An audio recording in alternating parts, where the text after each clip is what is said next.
sure I planned to become a speaker. I've always enjoyed speaking. At school, I was on the public speaking and debating team, and have enjoyed it. But I started life as an accountant. I did chartered accountancy articles at KPMG, and I moved from there into the IT sector, and was always just involved in trying to help people to see the future.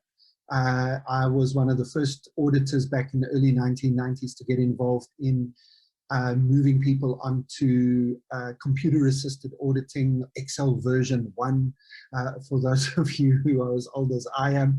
And I just found more and more that my interest was less in the technical side of running the finances of a business, and more in understanding strategy, understanding the future, and more and more in helping people to think that stuff through, to think about it. So I didn't want to be a consultant that then helped people develop and implement their strategies. I wanted to get people to change their thinking. And so about 20 years ago, I decided to give it a go and see whether I could do it for a living. And it worked fantastically, and I've been doing it ever since. A lot of speakers will answer that question by talking about other speakers and mentors and so on. And I've got, a longer list than I probably want to mention here, because if I start mentioning names, I'll leave somebody out. And then I was about even to mention somebody who I know if I left him out, he would then complain. But if I even say that, then he'll complain even more. I'm saying that in a friendship joking kind of way. But obviously, there's one of the major things about being in a business, which is essentially a lone wolf industry. You know, you're essentially doing what you're doing alone, is to get those mentors. And for me, mastermind groups through the professional speaking associations have always been very, very useful. So that would be one way to answer the question. Another way to answer the question is, I made a different choice quite early on as a speaker. I connected with 2 other speakers in particular. Just great guys. They happened to be guys. We weren't thinking about diversity or anything. We were just connecting. And then we suddenly discovered we could work together with clients. So we were doing different things, but they were nicely overlapping. And we then said, well, we keep doing work together. We keep recommending each other to our clients. And our clients keep saying, that was a really great recommendation. Why don't we then join together? And we did something, and this was 20 years ago, fairly early on. We did something that other speakers and every speaker's agent told us wouldn't work. We tried to make a team of speakers, and so that we could be slightly interchangeable. It's not always possible. Sometimes a client wants Graeme, and you know, you can't. But sometimes a client wants Graeme to speak at a certain event, and Graeme's already speaking somewhere else or doing something else. So why can't you have one of Graeme's team, and maybe I stand in for somebody else? Now, in the last 20 years, we've built an actual business, and we are concerned about building a proper business that reflects diversity of ages. So we've got people older and younger, we've got genders, we've got languages, we've got different disciplines and experience and background. And I've also, over the years, always had salespeople dedicated in our business. So we pay administrative staff, we have a digital director who's permanently in the business, and we've got salespeople who work mainly on commission. I know this is a long answer, but a lot of speakers tend to think, oh, I've got to do everything myself. And maybe in the early years, you can do that because you don't have that many clients and you've got not much else to do. But the busier you get, the more you need a team, the more you need a group of people around you. And so whether it's mentors from the industry or actually building a business, you're absolutely right. I don't think you can be truly long-term professional and long-term successful in this industry if you are thinking it's a one-man, one-person operation all the time. The best and I think the longest standing members of our industry all understand you don't do it alone. like everybody else, I went from having a nice looking diary to nothing at the end of March. In April 2020, obviously when lockdown hit and everybody was cancelling, because I'm a reasonably focused keynote presenter in terms of most of my work is standing in front of people presenting, whether that's at big conferences on big stages or with the senior leadership teams of big multinational companies. It involves me getting on an airplane, flying to a location, being in front of a group of people for a certain amount of time. Of course, all of that disappeared and went away. And so, like most other people did, rushed to try and still keep relevant, letting my clients know that I was still available and could do things online. And my topic helped, which was lucky and nice, that I speak about disruption and how to handle changes that you're not expecting and how to understand the future. So kind of that was what a lot of people needed. So that was very nice. But I think what happened was that I was able to find a voice in the midst of all the noise. What a lot of people did, I think, during lockdown was to just start pushing all of their content out. And what our team did, and I must say that if I didn't have a team, I would have probably made that same mistake of just being part of the noise. Because we had a team, our team said, let's be quiet for a while and listen, and let's speak to our clients. So we spent quite a bit of time just contacting our clients and saying, you know what we do, because we've spoken to you in the past, you know who we are. How can we help you? What do you really need to know? What are you really dealing with? And we heard things that if we hadn't asked the question, we wouldn't have known. And then we were able to take what we do and the value we've got, and we were able to put it into the marketplace in a way that clients were ready for and asking for. And so April, May, June, July of 2020 was as bad as everybody.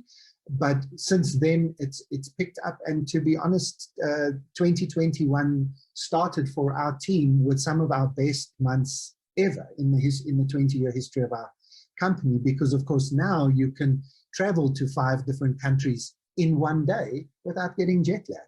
And the fees are starting to come back at the beginning of 2021 and looking good again.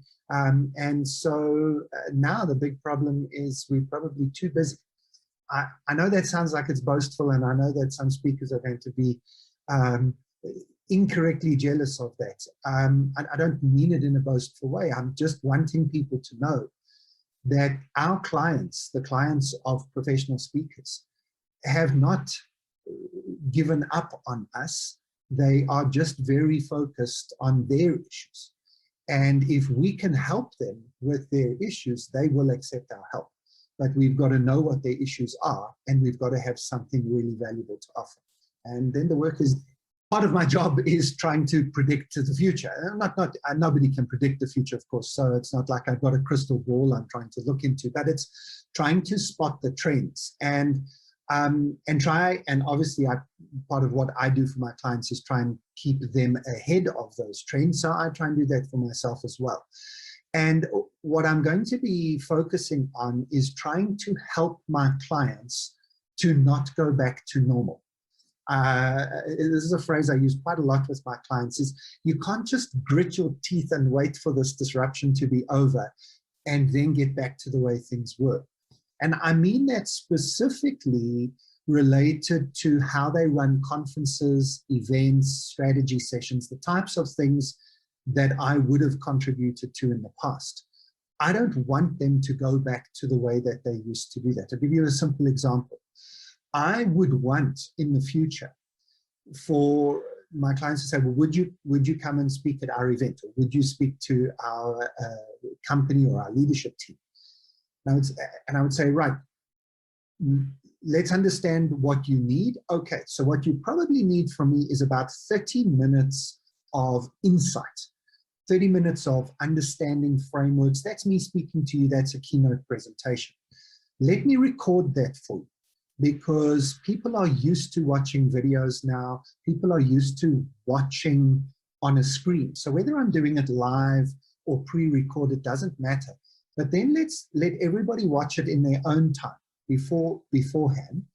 And then at the appointed time, whether we can do it face-to-face or not, that's a different conversation. It doesn't actually matter whether it's face-to-face or a hybrid event or a virtual event.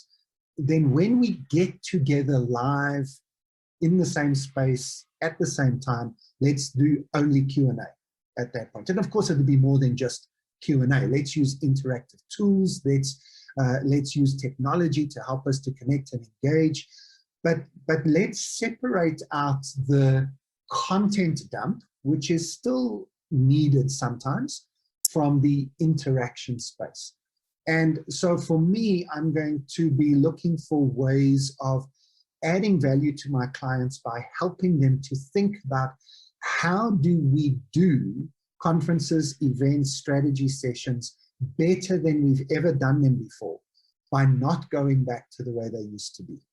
You have to be absolutely and utterly focused on delivering value to your best client avatar.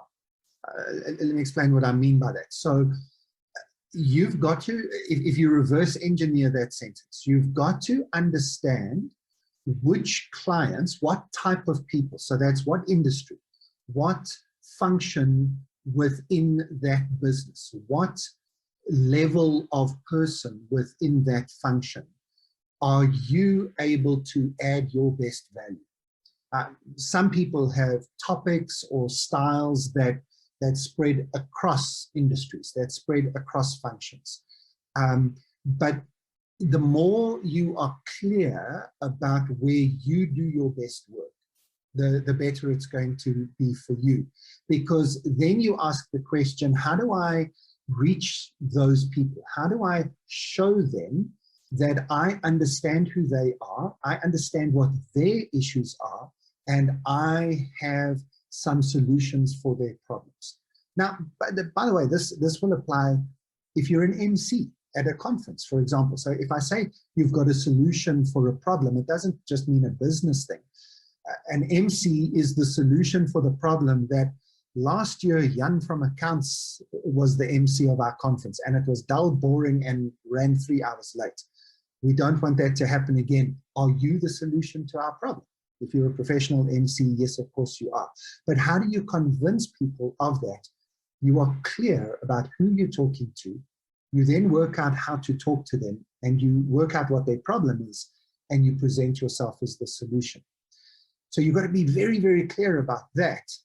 And then almost the paradox, and I think that you're always in this flux of this paradox. The paradox is that will change. That will be different 3 years from now, maybe these days, 3 weeks from now. And so you've got to constantly be open to saying, well, what is my best value that I can add to my best client avatar now? And I think if you do those two things together all the time, never stop, it will pay off. Somebody I don't really like quoting anymore because he was discovered as a fantastic cheat in cycling. I won't give him the credit of mentioning his name anymore. But he has some very famous books and everything. And in his book, this famous cyclist cheat said that you don't make a choice on any given day. Is today a day I'm going to do training? You make the choice of whether you want to be the top of your game or not. And if you want to be the top of your game, then every day you do training, whether you feel like it or not.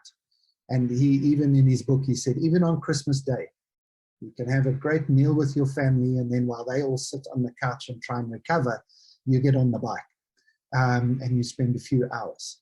And I took that to heart 15 years ago or so. And I do something to market myself, something to show that I am the solution to somebody's problem. I do something every single day.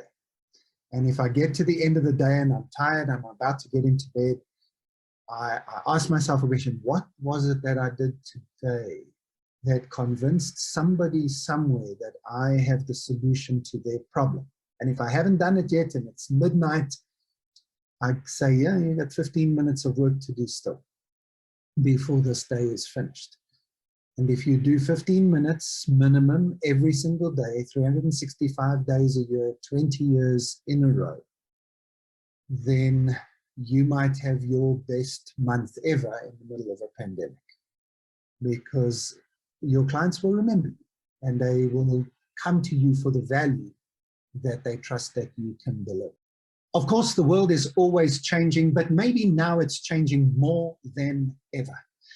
And it's changing more than ever for us as speakers. I think there are 3 things that we can do to remain not just relevant, but to remain employed in this wonderful industry, to show our value to our clients. And I'm going to share those 3 things with you so that you can keep doing what you love for a living.